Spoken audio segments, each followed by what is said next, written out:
Dober dan. Medtem ko je kinotožje na šolskih počitnicah, si privoščimo dvoje filmsko-seksološkega, tokrat mehkejše in naslednji teden bolj trdo. Ogrejmo se z Ameriškim žigolom iz leta 1980, zadaj že gledamo odlomek iz tega filma s 1001 miksom štikelca Call Me skupine Blondie, nadaljujmo pa z romanom Ljubezen do bližnjega, francoskega avtorja Pascala Brucknerja.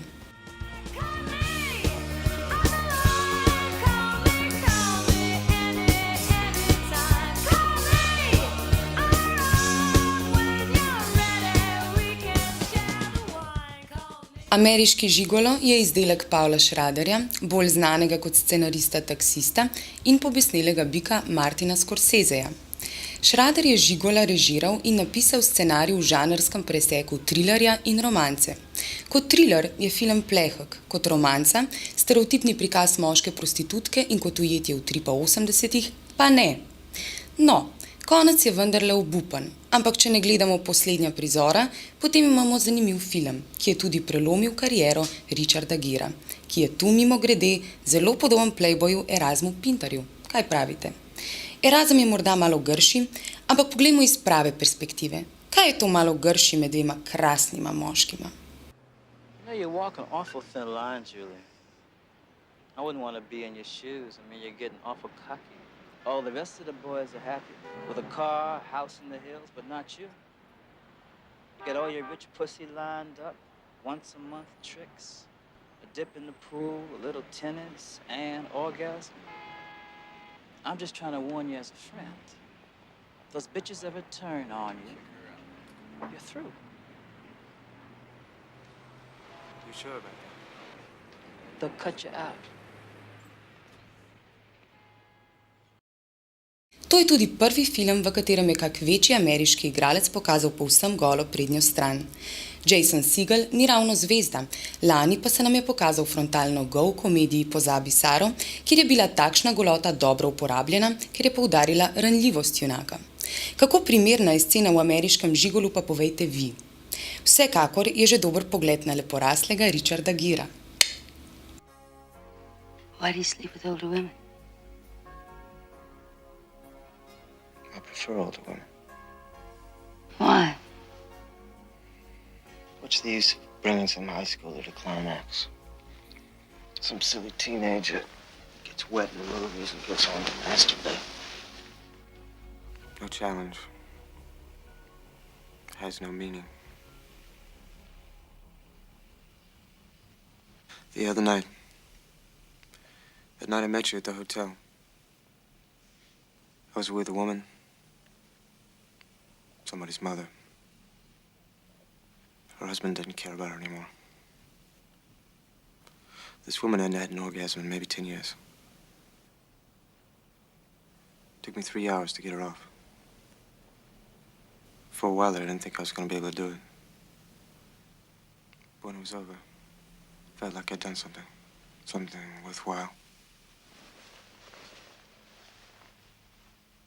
Who else would have taken the time or cared enough to do it right? O moškem kurbanju gre tudi v knjigi Ljubezen do bližnjega, iz katere bom prebrala odlomek, v katerem se izpove glavni junak Sebastian.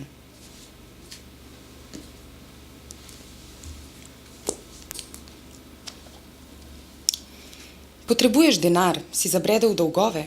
Ne, zaračunavam iz čistega užitka, ker mi je tako pač všeč. Hočeš reči, da v tem celo uživaš? Ja, ljubica. Žene me neutešljiva potreba ljudem delati dobro. Privlačijo me množice, vroče si želim, da se kar največ žensk prihaja slačit k meni, teden za tednom. Najprej porivaš mene, potem pa kavsaš še druge. Vrstni red je mogoče tudi obrnjen. Druge me vodijo naravnost k tebi, kot me ti pošiljaš mednje. Pa saj to vendar ni mogoče? O, pa je.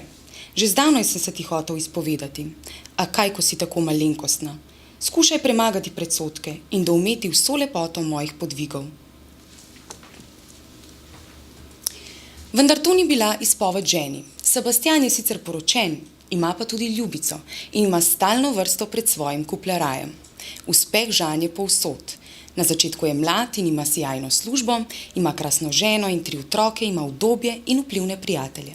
Potem pa ga neka starejša gospa takole zavrti in prestavi na eno drugo pot samouresničevanja. Nagnila se je k meni in mi iz oblaka sadnih dišav zašepetala na uho. Želim si vas. Hkrati je prijela evre in mi jih s spretnostjo, ki mi je vzela sapo, potisnila v žep suknjiča. Mimoidoči natakar mi je pomižiknil in požvenketal z drobižem v žepu. Otrpnil sem kot v krču in škrlatno zardel. Žal mi je, ampak žene nikoli ne varam, gre za načelno stališče. Komaj sem bil stavek izgovoril, že me je v mojo najhujšo sramoto preplavil val silovite vzburjenosti. Če naj bom še bolj natančen, mi je stopil. Pa ni šlo za eno tistih medlih erekcij, kot bi se pritegnila speča žival, ampak mi je batina krepko narasla in otrdela vsej svoji gorjačasti dolžini. Njenim očem dogodek seveda ni všel. Bil sem napravljen v lahne svetlosive platnene hlače, na stegno mi je brž položila svojo vročo dlan, da so mi prav dodimal zagomazeli mravljinci. Vem, kaj se dogaja z vami. Zgodilo se vam je prvič, kaj ne? To je zelo ganljiv trenutek. Le uživajte v njem. Sebastjanu dogodek ne gre in ne gre iz glave, zato si v urnik zlagoma vgradi še prodajanje svojega telesa, kar kmalu postane njegovo poslanstvo. O njem gre glas prožnega in radodarnega ljubimca, ki se ne zmeni za estetska merila in ki nobene ne pusti nepotešene. Dati telesni blagor komurkoli, Sebastjan živi samo še za to.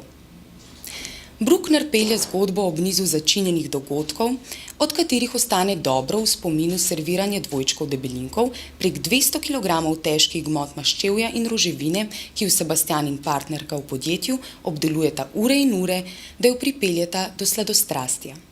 Napeto je tudi ženino razkritje in prav neudobno je teden dni dolgo urno molzenje zvezanega Sebastjana, tako da se mu junak vname in zagnoji. Potem lahko samo zagrulimo, gru. Tole bi bil super film. In nismo daleč. Roman Polanski je posnel grenak, a odličen Bitter Moon po Brucknerjevem romanu Lune de Fille. Dejansko Bruckner piše malo bolj filmsko, kot da se nadeja adaptacij. No, komu je bolj znan po nenehni vzhičenosti, eseju o prisilni sreči, ki smo ga prevedli pred 3 leti. V njem je obračunal s sodobnim diktatom mladega, lepega in vzhičenega. Bruckner se je spravil nad konformista, ki hoče biti vsak hip pravšen in srečen. Torej, užitek in še enkrat užitek. To gre Brucknerju najgloblje v nos. Tako z ljubeznijo do bližnjega ne zapusti polja nenehne vzhičenosti, ampak potegne ven seksološko štorijo, s katero poskusi šokirati v stilu rojakov in pionirjev Marquisa de Sada in Georgesa Bataja. Kar pa mu v času seks-shopov in nalinijskega porna seveda ne more uspeti. Vendarle prižene bralca na rob. Obenem je Bruckner virtuoz jezika in zgradbe, zato prečekirajte to super čtivo. Zahvalite se mi lahko v komentarju. Toliko o moški prostituciji, ki je najbrž v resnici manj romantična služba in pa morda bolj pomembna, kot si mislite. Samo v Parizu si vsak večer 50 000 moških išče dekleta. Radi rečemo, da je moški potrebni spol. Izključno moški? Kaj pa dekleta? Koliko deklet in drugačnih moških si pa vsak večer išče moške? Nasvidenje. Ne, nekaj moram še na koncu reči. I pumped my own gas in Long Beach. And I drove here. No, Michelle, I'm really not part of your problems. I'm certainly not the solution to your problems.